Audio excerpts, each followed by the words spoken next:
जिनके अंदर ये तीन गुण नहीं होते हैं वे हमेशा ठगी का शिकार होते रहते हैं। मित्रों, बात पुराने समय की है। एक बार चोर किसी मंदिर से एक घंटा चुरा लाया। घंटा चुराकर जब वो जंगल में पहुंचा तो जंगल में उसे एक शेर मिल गया।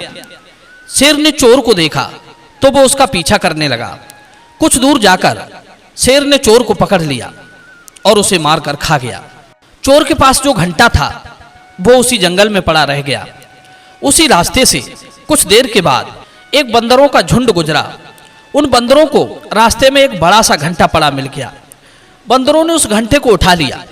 और ये तो आप जानते ही हैं कि बंदर कितने शरारती होते हैं। बंदरों को जब घंटा मिल गया तो वे सब बारी बारी से उसे खूब बजाने लगे। घंटे की आवाज आस पड़ोस के गांव में स्पष्ट जाने लगी। गांव वाले उस ध्वनि को सुनकर बहुत भयभीत होने लगे। सोचने लगे कि जंगल में हर रोज घंटे की आवाज आती है। यह आवाज कहां से आती है, कौन करता है, यही रहस्य का विषय बना हुआ था। कुछ लोगों ने इसका पता लगाने की भी कोशिश की। जंगल में गए, छानबीन की।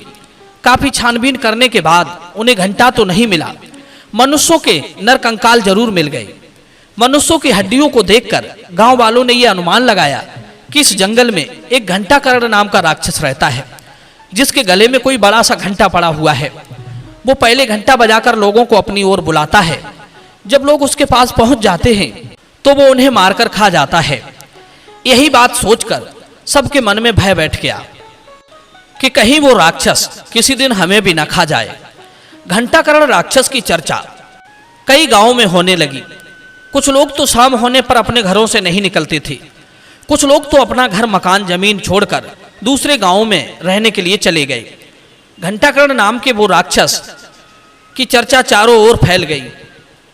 जंगल में पहाड़ों के सहारे बसने वाले लोगों ने अपना स्थान तक त्याग दिया और उस ओर जाने से डरने लगे।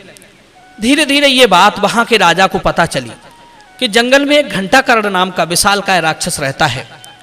राक्षस की बात सुनकर राजा भी बड़ा चिंतित हुआ। उसने अपने पूरे राज्य में ढिढोरा पिटवाकर ये खबर करवा दी कि नगर का कोई भी व्यक्ति जंगल की ओर ना जाए। उस घंटाकर्ण राक्षस का खौफ सबके दिलों में इस कदर बैठ गया था कि उन्होंने अपने घरों से निकलकर अपने खेतों पर भी जाना छोड़ दिया। दूसरी बात, जब राजा ने कह दिया फिर तो पूरे नगर वासियों ने सच में ये मान लिया कि जंगल में कोई राक्षस रहता है। मित्रों, जो मनुष्यों को अपना आहार बनाता है, अब तो उस राक्षस के डर से राजकाज के सारे कामों में व्यवधान पड़ने लगा। धीरे धीरे कुछ समय व्यतीत हुआ। एक दिन राजा के मंत्री ने राजा से पूछा, महाराज, क्या आज तक किसी ने घंटाकर्ण राक्षस को अपनी आंखों से देखा है, या फिर हम सुनी सुनाई बातों पर ही विश्वास करके भय का भूत बनाए हुए हैं? विद्वान लोग कहते हैं किसी भी रहस्य की सच्चाई को जाने बिना किसी नतीजे पर नहीं पहुंचना चाहिए और न किसी की बातों को सुनकर हिम्मत तोड़नी चाहिए। केवल शब्द से तो कायर लोग डरते हैं, मृत्यु से अधिक भयानक तो भय होता है। कहते हैं पानी से मेड़ टूट जाती है, गुप्त न रखने से छिपी बात फूट जाती है, चुगली खाने से स्नेह टूट जाता है और केवल शब्द से कायर डर जाता है। अति प्रबल और भयंकर शत्रु के चढ़ाने पर भी जिसका धीरज नहीं टूटता वो राजा कभी नहीं हारता। विधाता के भय दिखलाने पर भी धीर पुरुषों के धैर्य का कभी नाश नहीं होता। गर्मी में जब तालाब सूख जाते हैं तब भी समुद्र बराबर उछलता रहता है। इसलिए महाराज, मेरा आपसे आग्रह है कि भय और खुशी के मौके पर जो धैर्य से सोचता है, उतावलेपन से काम नहीं करता, उसे पछताने का मौका नहीं आता। किसी भी बात का निर्णय करने से पहले अच्छी तरह सोच विचार करना चाहिए। मित्रों, मंत्री का सुझाव राजा को पसंद आया। राजा ने अपने नगर में रहने वाली एक प्रख्यात कुटनी को बुलाया। कुटनी से कहा कि हम तुम्हें मुंह मांगा इनाम देंगे, तुम इस बात का पता लगा कर दो कि जंगल में घंटाकर्ण नाम का राक्षस है भी या नहीं है। यदि नहीं है तो यह घंटा कौन बजाता है? कुटनी ने कहा, ठीक है, हम इस बात का आपको पता लगाकर अवश्य देंगे। इतना कहने के बाद कुटनी चली और उसने 2-4 दिन ठहरकर घंटे की आवाज ध्यान से सुनी तो उसने गौर किया कि घंटे की आवाज बजने का कोई निश्चित समय नहीं है, वो जब तक बजता ही रहता है। यदि राक्षस होता तो इस तरह से घंटा नहीं बजाता।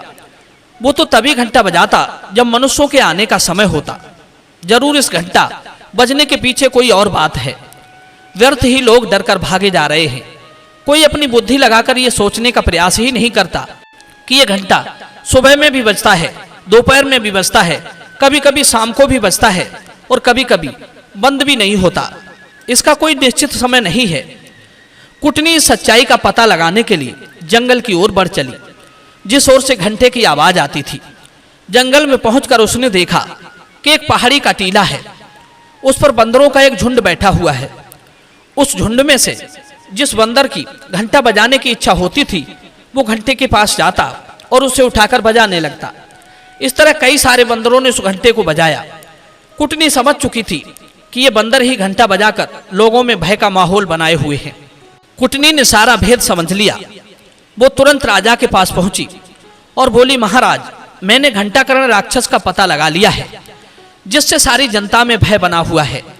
यदि आप मुझे कोई मोटा इनाम दें तो मैं उस राक्षस को अपने जाल में फंसा लूंगी।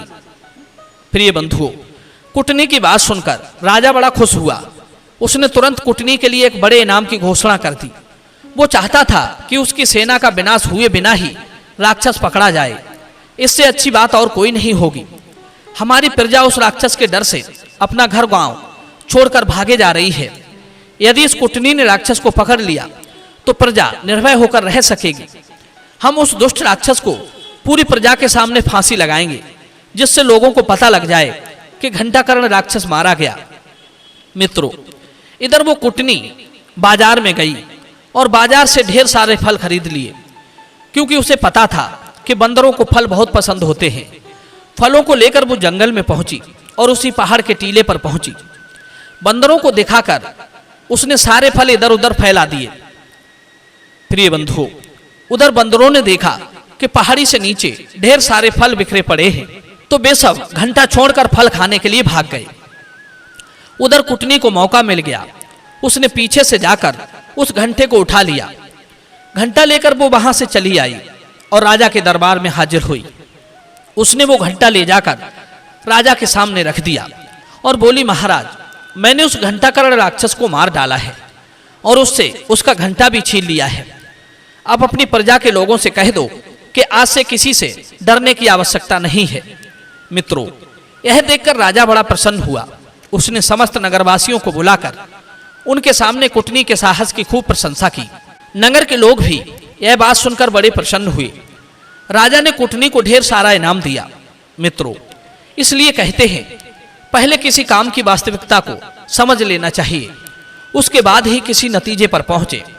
कहते हैं, मनुष्य के अंदर दूरदर्शी होने का गुण होना चाहिए। किसी चीज या कार्य विशेष को पहचानने की योग्यता होनी चाहिए। जब हम किसी चीज को लेकर अनभिज्ञ रहते हैं तो हम स्वयं को ठगने के लिए दूसरों को मौका देते हैं। यदि हमारे अंदर पहचानने की, समझने की, भांपने की क्षमता नहीं है तो हमें ठगे जाने के लिए तैयार रहना चाहिए।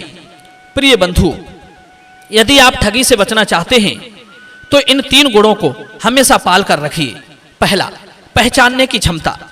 दूसरा, समझने की सामर्थ्य। तीसरा, धैर्य और साहस।